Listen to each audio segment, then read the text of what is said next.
अस्सलाम वालेकुम। अच्छा, सीक्रेट एजेंसीज़ जेके आहिनि इन जो क्वेश्चन ख़ासि तौर ते जेके आर्म्ड फोर्सिस हूंदियूं आहिनि या सिविल फोर्सिस, जीअं FIA जी जॉब्स थी वियूं या एंटी नारकोटिक्स या वरी जेको आहे ASF airport security force, motorway police या ख़ुदि जेको आहे सिंध पुलिस या पंजाब पुलिस, इन टाइप जी जेकी बि जॉब्स आहिनि जेके यूनिफॉर्म जॉब्स जेके आहिनि उन्हनि में हिन मुंहिंजो क्वेश्चन लाज़मी ईंदो आहे। ऐं बिल्कुलु हे आसान बि आहिनि, टोकन क्वेश्चन बि आहिनि, यानी हिकु ॿ क्वेश्चन जेके हिन मुंहिंजो अचनि त मिस न थियणु खपनि। सो अॼु इन्हनि खे पाण डिस्कस कंदा त इंशाल्लाह हिन लेक्चर खां पोइ एजेंसीज़ जे मुतालिक़ जेको बि को क्वेश्चन ईंदो तव्हां इज़ीली उनखे क्रैक करे वेंदो। अच्छा, हाणे सीक्रेट एजेंसीज़ आहिनि, कहिड़े मुल्क जी कहिड़ी एजेंसी आहे, उनजो फुल फॉर्म छा आहे। जीअं हाणे IS आहे, पाकिस्तान जी एजेंसी आहे। सभिनि खां पहिरियों त इन जो फुल फॉर्म यादि कंदा कयो। हाणे I for inter, S for services ऐं I फॉर इंटेलिजेंस। ठीकु आहे, IS आहे, इंटर सर्विसिस इंटेलिजेंस। हाणे इहो पाकिस्तान जी सीक्रेट एजेंसी आहे। ठीकु आहे, हाणे पहिरियों त इन जो फुल फॉर्म थी वियो। ॿियो क्वेश्चन ईंदो आहे त इनखे कॾहिं जेको आहे सो ठाहियो वियो, त इहा 1 जनवरी 1948, यानी कि पाकिस्तान 1947 में आज़ादु थियो। तक़रीबन अधु साल खां पोइ जीअं 1948 स्टार्ट थियो ऐं इनखे जेको आहे सो ठाहियो वियो। ठीकु आहे। अच्छा, ऐं इन जो जेको आहे सो हेड पुछा कयो वेंदो आहे, ISI जी फुल फॉर्म ऐं कॾहिं ठही, इन जो हेड कहिड़ा, करंट जेको आहे इन जो हेड केरु आहे, त लेफ्टिनेंट जनरल नदीम अहमद अंजुम। ठीकु आहे, नदीम अहमद अंजुम, इहो जेको आहे सो इन जो हेड आहे। इहे 3-4 शयूं हूंदियूं आहिनि, इन्हनि खां ॿाहिरि न वेंदा आहिनि। फुल फॉर्म छा आहे ऐं कॾहिं ठही, ऐं उनखां पोइ करंट हेड बि सिर्फ़ु ISI जो या रा ऐं मुसाद वग़ैरह जो पुछी सघनि था पिया, बाक़ी ॿियनि जो हाणे क़दुरु न पुछा कई वेंदी आहे। ठीकु आहे। सो ISI असां डिस्कस करे वरितो थिए। अच्छा, इन जो हेडक्वार्टर पुछा कई वेंदी आहे। इन जो हेडक्वार्टर इस्लामाबाद में आहे, आप पारा इस्लामाबाद। आप पारा इस्लामाबाद जो हिकिड़ो एरिया आहे। ठीकु थी वियो। अच्छा, उनखां पोइ रा खे डिस्कस कयूं था पिया, अञा अलॻि पने ते कयूं था जीअं तव्हांखे ईज़ीली सम्झ में अचे। रा, हाणे पहिरियों त इन जो full form research and analysis wing. ठीकु आहे, R for research, A for analysis ऐं W फॉर विंग। इहा इंडिया जी सीक्रेट एजेंसी आहे। ठीकु आहे, काथन जी, इंडिया जी। इन जो हेडक्वार्टर किथे आहे, न्यू दिल्ली। ऐं इहे कॾहिं ठही, 21 सितंबर 1968। ठीकु आहे, यानी कि ISI खां तमामु पोइ ठही आहे, 1968 में ठही आहे। 21 सितंबर 1968 में रा ठही हुई। ठीकु आहे। फुल फॉर्म इन जो छा आहे, रिसर्च एंड एनालिसिस विंग।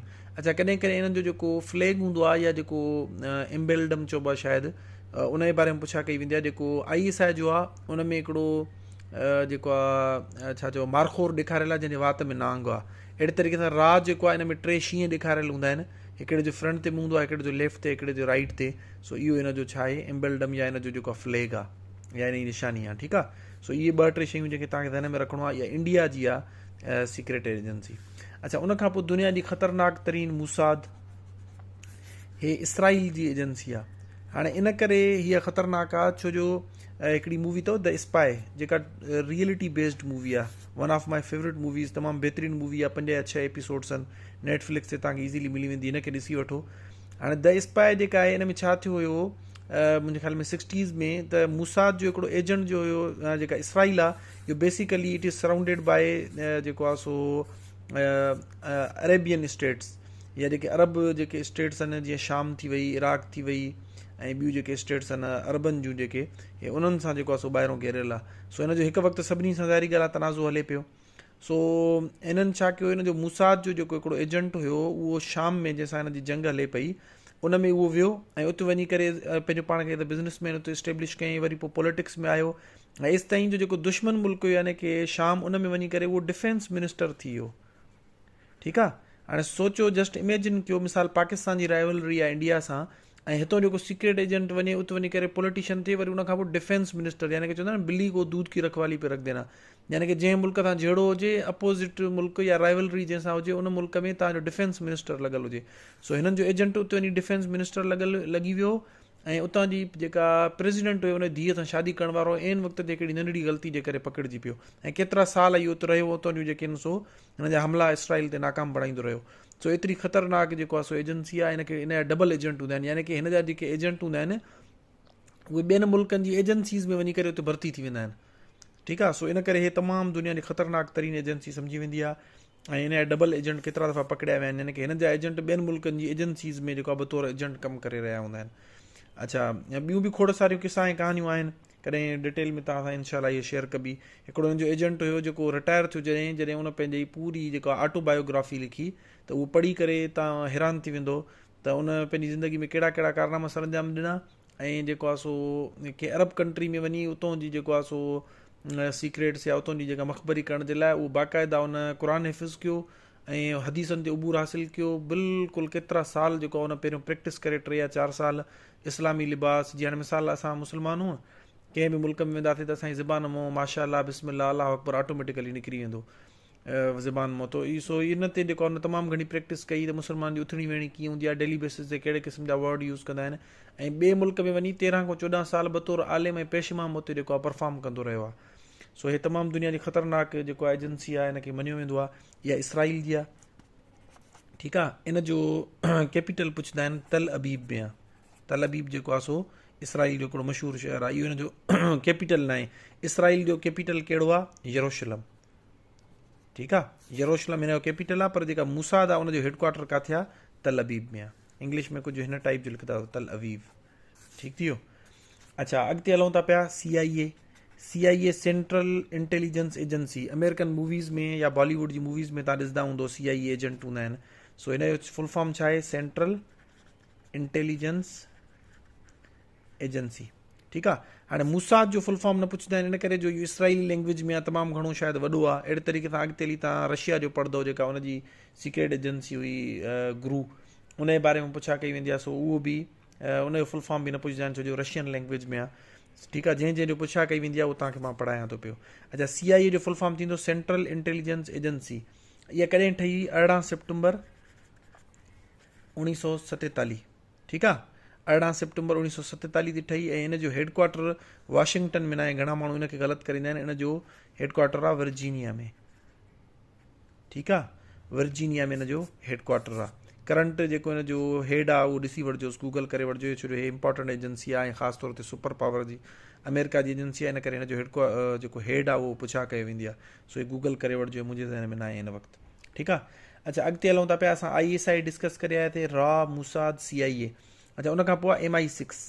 हाणे MI6 जेका आहे इहा दुनिया जी पुराणी तरीन एजेंसीज़ मञो सम्झी वेंदी आहे, ऐं छो जो इहा बरतानिया जी आहे, ऐं ब्रिटेन एॾो पुराणो आहे, छो ख़ुदि अमेरिका बि इन खां आज़ादी हासिलु कई आहे। सो इहो तमामु घणो पुराणो मुल्क आहे। इन जी जेका इहा सीक्रेट एजेंसी हुई MI6, इहा 4 जुलाई 1909, ठीकु आहे। तक़रीबन मुंहिंजे ख़्याल में 110, 11, 12 साल थी था वञनि, एतिरा साल पहिरियों इहा ठही हुई। दुनिया जी पुराणी तरीन सीक्रेट एजेंसी जेके हिन वक़्तु फंक्शनल आहिनि, उन मुंहिंजो इहा सम्झी वेंदी आहे MI, मिलिट्री इंटेलिजेंस 6, ठीकु आहे। अच्छा, कॾहिं कॾहिं सिर्फ़ु MI पुछंदा आहिनि, जेकॾहिं सिर्फ़ु MI अॻियां नंबर न हुजे त मिलिट्री इंटेलिजेंस इहा पाकिस्तान जी एजेंसी आहे। इहा ISI आहे, ईअं हिकिड़ी पाकिस्तान जी हिकिड़ी ॿी एजेंसी आहे जेका लोकली कमु कंदी आहे, ऐं इनखे मिलिट्री इंटेलिजेंस चयो वेंदो आहे। त इहा कंहिंजी आहे? पाकिस्तान जी आहे। सो कॾहिं कॾहिं मिलिट्री इंटेलिजेंस पुछंदा आहिनि, ऐं स्टूडेंट उनखे ब्रिटेन खे या UK खे टिक करे ईंदा आहिनि, इहो ग़लति आहे। मिलिट्री इंटेलिजेंस पाकिस्तान जी आहे। MI6 शायदि MI6 बि बाद में MI7 बि अची वई आहे। सो बहरहाल MI6 जंहिंजे अॻियां नंबर हुजे MI5, MI6, MI7, इहे ब्रिटेन जूं आहिनि, इहो ज़हन में रखी छॾिजो। 4 जुलाई 1909 में इनखे ठाहे वियो, ठीकु थी वियो। अच्छा, अॻिते हलूं था पिया। उनखां पोइ आहे अलाह तव्हांखे न किॾे ग्रू। हाणे इहा जेको आहे सो रशियन एजेंसी आहे, रशिया जी सीक्रेट एजेंसी आहे। 1992 में ठही, यानी कि जेको सोवियत यूनियन जो डाउनफॉल थियो उनखां पोइ ठही। कॾहिं? 7 मई ते, 7 मई 1992 में ठही। हाणे हिन जो फुल फॉर्म न पुछा कई वेंदी आहे, छो जो हिन जो फुल फॉर्म आहे ग्लोविरी रज़ा वेली डेटेले, अलाए छा छा आहे, ऐं उनखां पोइ अपरे वेलिनी, कुझु इन टाइप जो आहे, R ऐं जेको आहे सो यूस आहे। सो इन करे इहो पुछा न कई वेंदी आहे। जेकॾहिं पुछा कनि बि सही, थोरो हिनखे ज़हन में रखी छॾियो।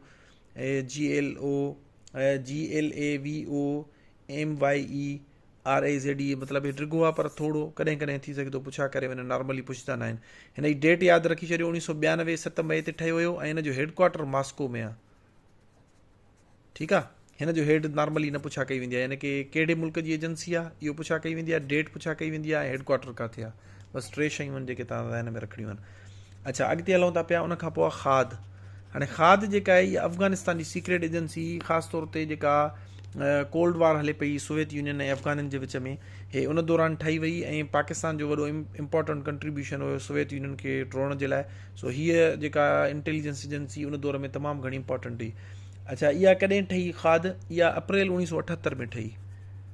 ठीकु आहे, अप्रैल 1978 में ठही हुई ऐं उन खां पोइ हिन खे वरी डिज़ोल्व कयो वियो हुयो 1996 में, 1996 में हिन खे डिज़ोल्व कयो वियो। यानी कि अफ़गानिस्तान जी जेका हिन वक़्तु करंट एजेंसी आहे, करंट सीक्रेट एजेंसी आहे, उन जो नालो आहे NDS, नेशनल।